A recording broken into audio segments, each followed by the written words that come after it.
The rebel surrender had been premature. Commander Zephyx discovered this unpleasant truth when his intelligence officers reported that the main rebel force had been operating from hidden bases deeper in the mountain range, and the positions Chun had neutralized were merely forward outposts.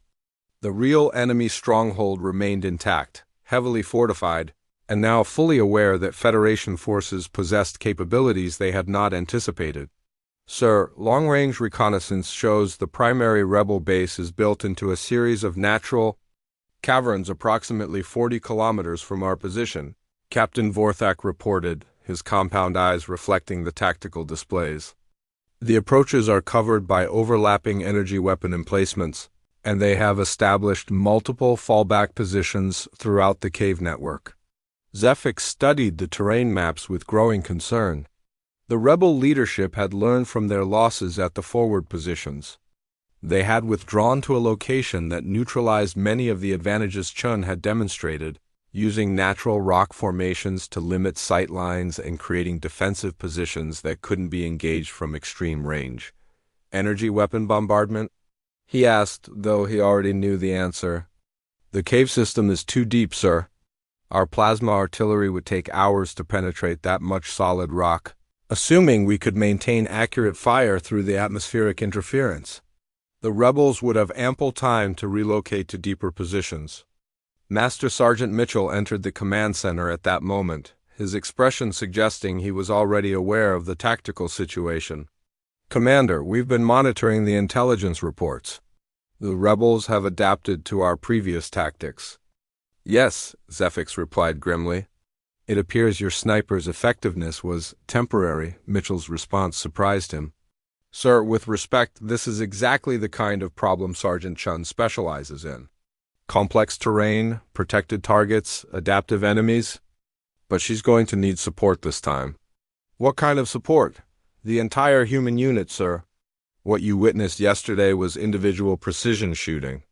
What we're looking at now requires coordinated tactical operations? Chun appeared behind. Mitchell, carrying her rifle and wearing equipment that looked different from her previous loadout. She had added communication gear, additional ammunition, and what appeared to be specialized climbing equipment.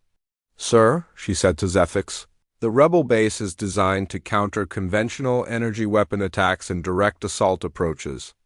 But it has vulnerabilities that Federation doctrine doesn't typically exploit.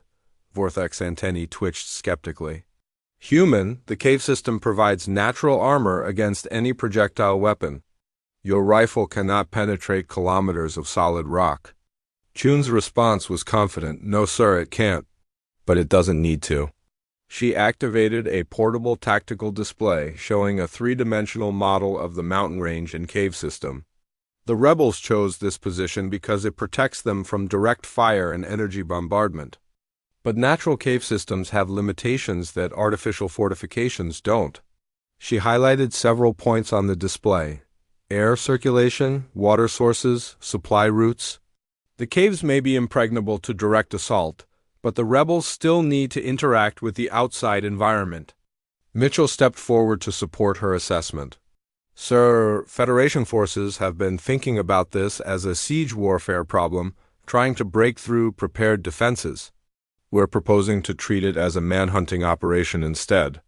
Commander Zephyx found himself intrigued despite his skepticism. Explain this distinction. Chun zoomed in on specific sections of the cave system. Siege warfare assumes the enemy will stay in their fortified positions and wait for you to come to them. Manhunting assumes they have to expose themselves eventually, and you position yourself to exploit those moments of vulnerability. Over the next hour, Chun and her team presented a tactical plan that was unlike anything in Federation military doctrine. Rather than attempting to assault the cave system directly, they proposed to establish multiple observation and firing positions that would cover every possible route the rebels could use to enter or exit their stronghold. The key, Mitchell explained, is patience and coordination. We don't need to go into the caves after them. We just need to make it impossible for them to come out. The plan required the human soldiers to move through extremely difficult terrain, establish concealed positions at distances that challenged. even their specialized equipment, and maintain coordinated fire control over an area spanning dozens of square kilometers. This is, Zephyx paused, searching for the right words. This is not how military operations are conducted.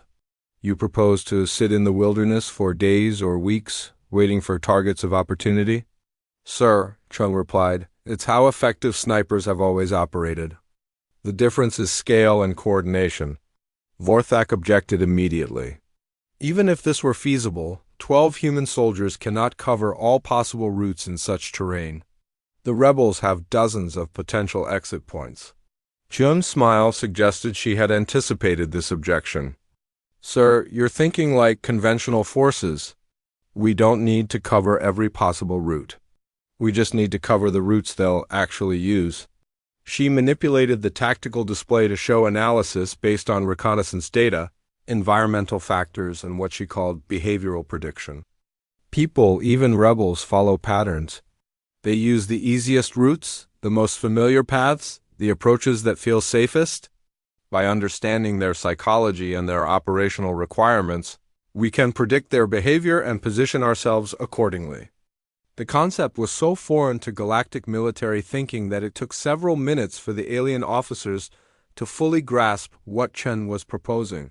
Federation doctrine was based on technological superiority and overwhelming force. The idea that 12 soldiers could effectively control an area that would normally require an entire battalion was simply outside their experience. But Commander Zephyx was beginning to understand something fundamental about human warfare. These creatures from the primitive world called Earth approached combat differently than any species in the Federation, where other races relied on advanced technology and superior firepower. Humans seemed to emphasize adaptability, creativity, and psychological insight. Very well, he decided. You have authorization to attempt this manhunting operation. But I want constant communication and regular progress reports. Chun nodded. Understood, sir. But communications will have to be limited. Excessive radio traffic would compromise our positions and alert the rebels to our presence. How will we monitor your progress? You'll know we're succeeding, Mitchell said with quiet confidence, when the rebels start making mistakes. The human unit deployed before dawn, moving through terrain that would have challenged vehicles and powered armor. Chen led the team not because she was the senior soldier, but because she had the specialized knowledge necessary to identify the optimal firing positions and coordinate the complex overlapping fields of fire they needed to establish. The first position was a rocky outcrop 3,200 meters from the main cave entrance, at the absolute limit of effective range for Shun's rifle. The second position covered a secondary entrance at 2,800 meters.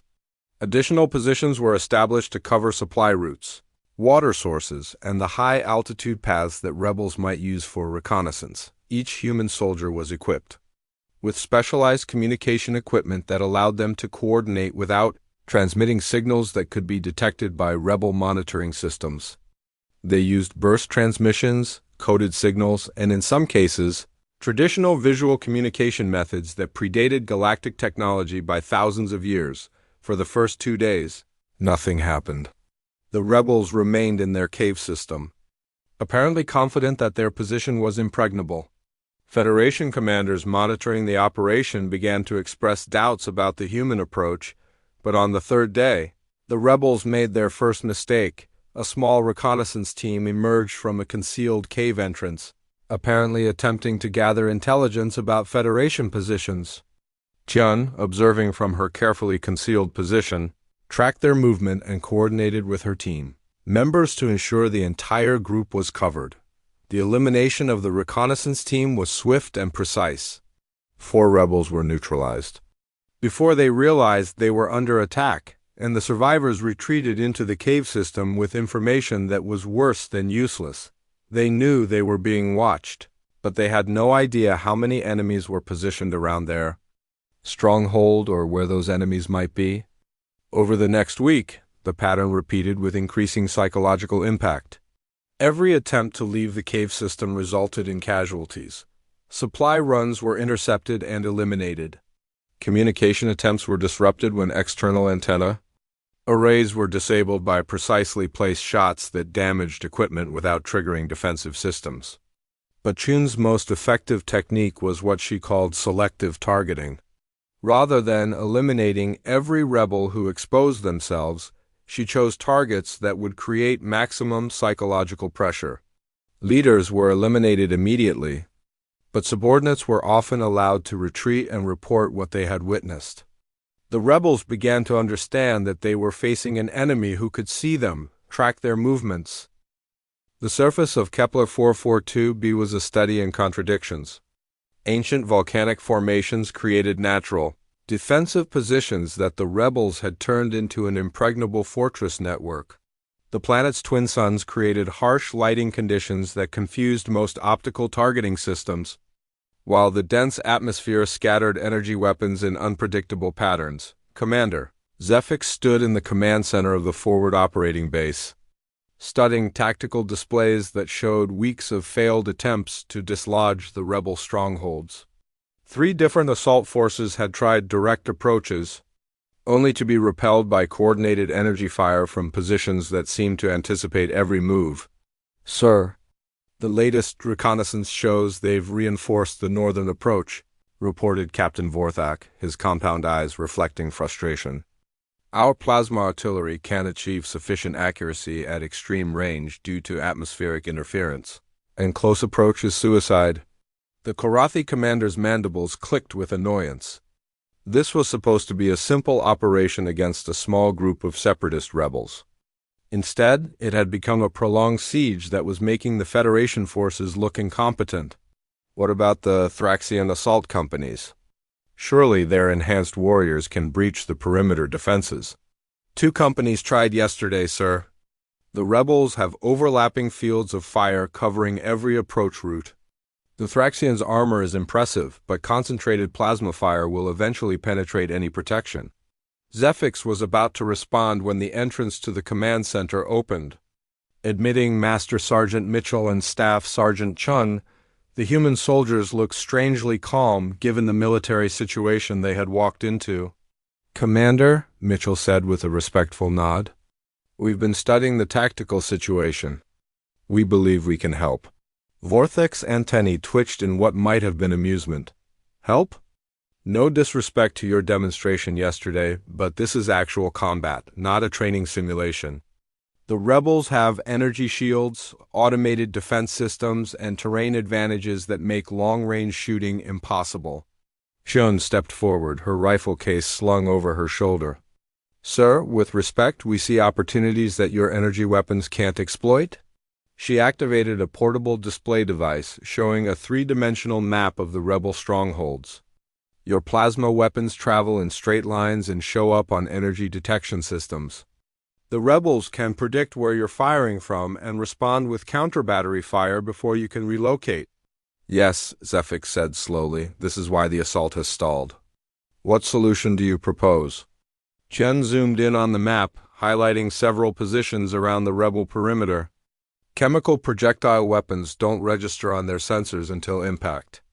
There's no energy signature to detect, no warning for the targets, and ... She smiled slightly. "Ballistic trajectories don't have to be straight lines." The alien officers looked at each other in confusion. Vorthak spoke first.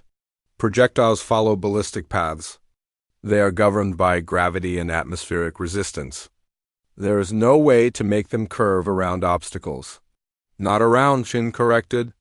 "Over. The rebels have positioned their defenses to counter direct fire approaches. They're not expecting high-angle shots that drop ordnance from above."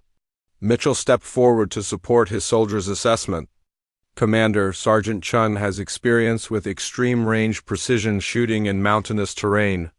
She can place rounds accurately at distances where your energy weapons lose coherence. And she can use indirect fire techniques to reach targets that can't be engaged directly." Zephyx studied the tactical display with new interest. The rebel positions were indeed arranged to defend against direct assault, with overlapping fields of fire covering every apparent approach route. But they were concentrated in valleys and caves, natural positions that would be difficult to attack from above. Even if this is possible, Vorthek said skeptically, one sniper cannot eliminate enough targets to break their defensive network. They have hundreds of fighters distributed across multiple strongholds. Chun's expression remained confident. Sir, effective sniping isn't about killing every enemy. It's about eliminating key targets and creating psychological pressure. Take out their commanders, their heavy weapons operators, their communications specialists. Make them afraid to expose themselves. Fear? Commander Zefix's mandibles clicked thoughtfully. Explain this concept. Master Sergeant Mitchell answered. On Earth, snipers are force multipliers. One accurate shooter can pin down an entire enemy unit because they never know when or where the next shot is coming from. It changes their behavior, makes them cautious, breaks their coordination.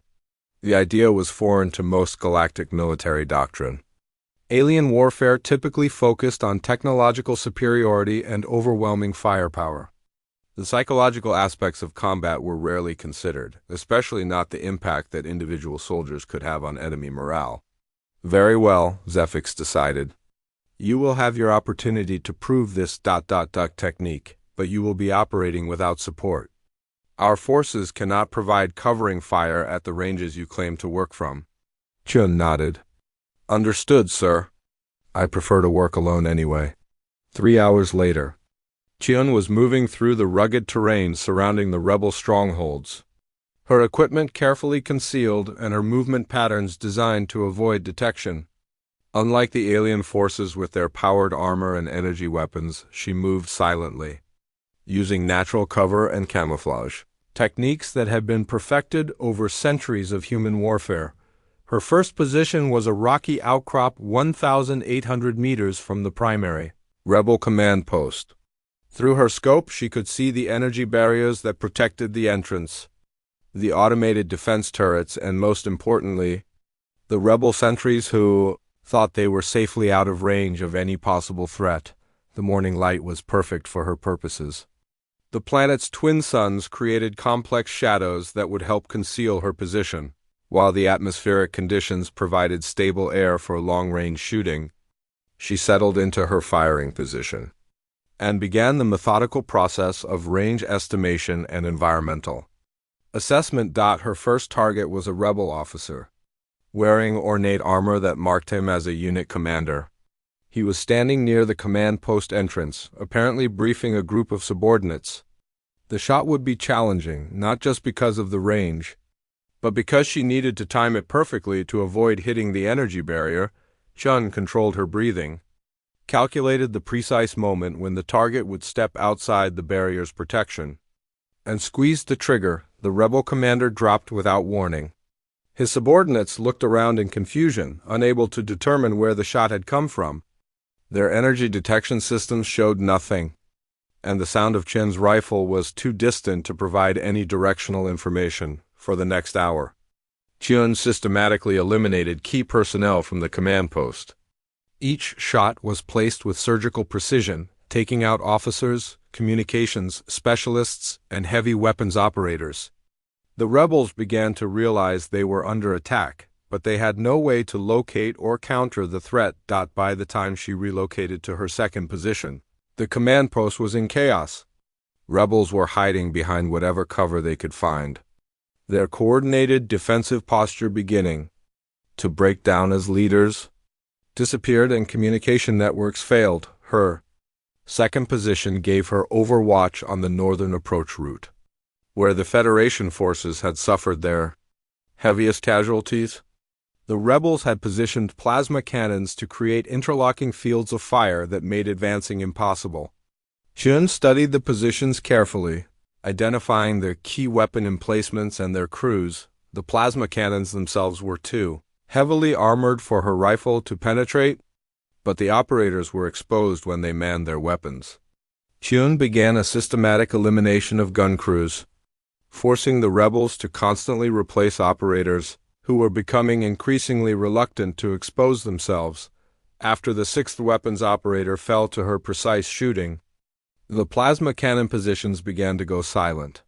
The remaining rebels refused to man weapons that had become death traps, and the northern approach route that had been Impassable for weeks suddenly became vulnerable. Commander. Zephyx watched the tactical displays with growing amazement as rebel positions that had been strongly held for weeks began to show signs of disorganization. His communication officers were reporting scattered transmissions from rebel units requesting reinforcements, medical support, and asking for instructions that their eliminated commanders could no longer provide. "Sir," Vorthek reported, his tone much more respectful than it had been when discussing human capabilities earlier, "the northern stronghold appears to be weakening. Their defensive fire has decreased by 70% in the last 2 hours. How many enemy casualties has the human sniper inflicted?" Vorthek consulted his displays. "Direct confirmed kills are ... but sir, the tactical impact appears to be much greater than the actual casualty count would suggest." Zephyx was beginning to understand what Master Sergeant Mitchell had meant about psychological warfare. 18 casualties would normally have minimal impact on a force of several hundred rebels, but these had been precisely targeted eliminations that destroyed the enemy's command structure and fighting effectiveness. Chun had moved to her third positio. The Korathi battle station hummed with activity as alien soldiers from across the galaxy prepared for what their commanders called a minor police action on the third planet of an unremarkable star system. The humans of Earth had recently been inducted into the Galactic Federation, and like all new species, they were required to contribute troops to joint military operations. Commander. Zephyx of the Korathi military elite looked down at the human contingent with barely concealed amusement. They were so small, these creatures from the water-rich world they called Earth. Their equipment looked primitive compared to the energy weapons and powered armor of more advanced species. Most amusing of all was the way they clutched their chemical projectile weapons as if they were something precious. "Tell me again why we need these primitives," Zephyx said to his aide, a tall Volcani with crystalline skin that reflected the station's artificial light. "Federation mandate, sir. All member species must contribute to peacekeeping operations." The humans insisted on sending what they call a Special Forces unit to assist in the rebel suppression on Kepler 442b. Zephyx's mandibles clicked in what passed for laughter among his kind. The Korathi had evolved on a high-gravity world where strength and resilience were everything. These soft-looking humans with their thin bones and delicate skin seemed like they would break at the first sign of real combat. The human unit was small. Only 12 soldiers led by a grizzled man with gray streaks in his hair who introduced himself as Master Sergeant Tom Mitchell. What caught Zephyx's attention was the human who hung back from the group, a lean woman with sharp eyes who carried what looked like an oversized rifle with an elaborate scope. "And what is your specialty, human?" Zephyx asked, approaching the woman with his full 3-meter height towering over her dot staff. Sergeant Sarah Chun looked up at the alien commander without flinching. "Long-range precision shooting, sir. Sniper." The Korathi commander's translator struggled with the word sniper for a moment before settling on the closest equivalent in Galactic Standard. Zephyx's amusement only grew. "You mean you hide far away and shoot at enemies who cannot see you? How ... primitive." Several of the alien soldiers nearby chittered and buzzed in their various languages. The Nexari, with their compound eyes and lightning-fast reflexes, seemed particularly amused. The Thraxian heavy assault troops, genetically enhanced for maximum aggression and armor-piercing capability, looked at Chin's rifle as if it were a museum piece. "On Korathi Prime," Zephyx continued, "warriors face their enemies with honor. We use plasma weapons that can cut through starship hulls. Our targeting systems can lock onto enemies from orbit. And you carry this chemical projectile launcher that probably cannot even penetrate modern armor." Chun's expression remained neutral, but her squad leader, Master Sergeant Mitchell, stepped forward. "Sir, with respect, Sergeant Chun is the best marksman in our armed forces. She's eliminated high-value targets at distances exceeding 2 miles using nothing but calculations, wind reading, and skill." This brought actual laughter from several of the alien soldiers. A Nexari captain named Vorthak, his insectoid features twisted in amusement, translated the distance into Galactic Standard measurements. 3.2 kilometers? With a chemical projectile? That's impossible. Our plasma bolts dissipate at half that range, and they travel at near light speed. Perhaps, Chun said quietly. Your plasma bolts don't need to travel as far because your enemies are easier to see. The comment brought a moment of silence before Zephyx decided to make an example of human arrogance. Very well, Sniper. Perhaps you would care to demonstrate this primitive skill of yours. The challenge was issued formally, and within hours, arrangements were made. The battle station's holographic training facility could simulate any environment, and Zephyx chose a particularly challenging scenario, a mountainous region with high winds, variable gravity, and multiple targets at extreme range. As the assembled alien forces gathered to watch what they expected to be an embarrassing display of human limitation, Chun methodically assembled her rifle. The weapon was indeed primitive by galactic standards, but there was something almost ritualistic about the way she handled each component. The rifle itself was a custom-built .408 Chaitak, though the aliens had no understanding of what those specifications meant. What they saw was a human female, barely 65 kilograms, preparing a weapon that was almost as long as she was tall. The simulation will present targets at various ranges up to 4 kilometers, Zephyx announced. Each target will be visible for only 30 seconds. You will have one chance per target.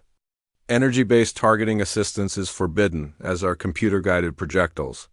Chun nodded, settling into a prone position behind her rifle. Through her scope, she could see the holographic environment materializing around them. Rocky outcroppings, deep valleys, and swirling winds that would challenge even the most advanced. Targeting computers, the first target appeared at 800 meters. A standard humanoid silhouette standing in clear view on a distant ridge. The alien observers expected Chun to fire immediately, as most of their own weapon systems would automatically acquire and engage targets within milliseconds. Instead, Chun remained motionless for nearly 20 seconds. Her breathing slowed to an almost meditative rhythm. She was reading the environment in a way that no computer could replicate, feeling the subtle shifts in air pressure, calculating the effects of the simulated gravity and atmospheric density when she finally squeezed the trigger. The rifle's report was surprisingly quiet compared to the energy weapons the aliens were accustomed to. The projectile, a carefully crafted piece of metal and engineering, flew through the simulated air for what seemed like an eternity. The target dropped, Vortex compound eyes fixed on the display showing the point of impact. Center mass.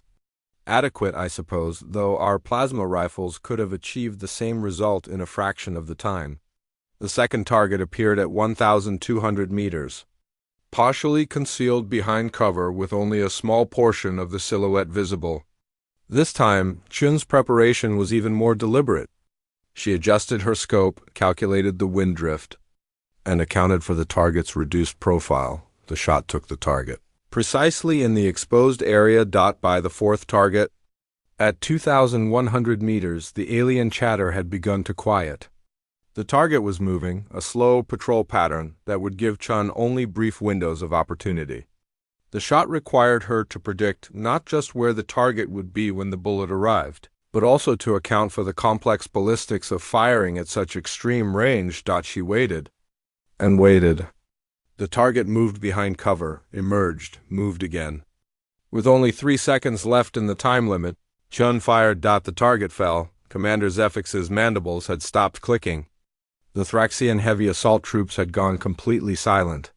Even Vortex seemed to be recalculating his assessment of human capabilities. The final target appeared at 2,800 meters, at the very edge of the simulation's parameters. It was a small target, roughly the size of a head, positioned on a distant peak with crosswinds that were visible as atmospheric disturbance in the holographic display. Chun spent almost the entire 30-second window in preparation. Through her scope, she watched the wind patterns, calculated the bullet drop, and accounted for the simulated atmospheric conditions.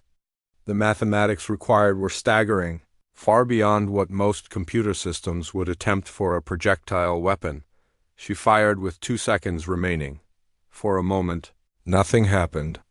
The projectile was traveling for nearly 4 seconds at that range, and everyone in the observation area found themselves holding their breath as they waited for the outcome. The target disappeared. The silence that followed was profound.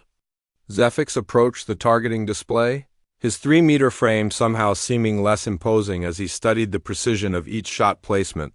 "How?" he asked finally. "Our targeting computers cannot achieve such accuracy with energy weapons, and you are using metal projectiles affected by gravity, wind, atmospheric density." Chun stood up from her firing position, her rifle remaining steady in her hands. "That's exactly why it works. Your energy weapons travel so fast that small environmental factors don't matter. But precision shooting isn't about speed, Commander. It's about understanding every variable in the equation." Master Sergeant Mitchell stepped forward, his pride in his soldier evident. "Sergeant Chun spent 6 months in Afghanistan taking shots in conditions that would challenge your best computers. Mountains, wind, temperature variations, moving targets. She learned to read the environment like a book, but the calculations alone." Vorthak protested, his compound eyes still fixed on the target analysis. "Are all done in here," Chun said, tapping her temple. "Every shooter develops an intuition for the variables. We call it feel. It's the difference between knowing the theory and actually making the shot."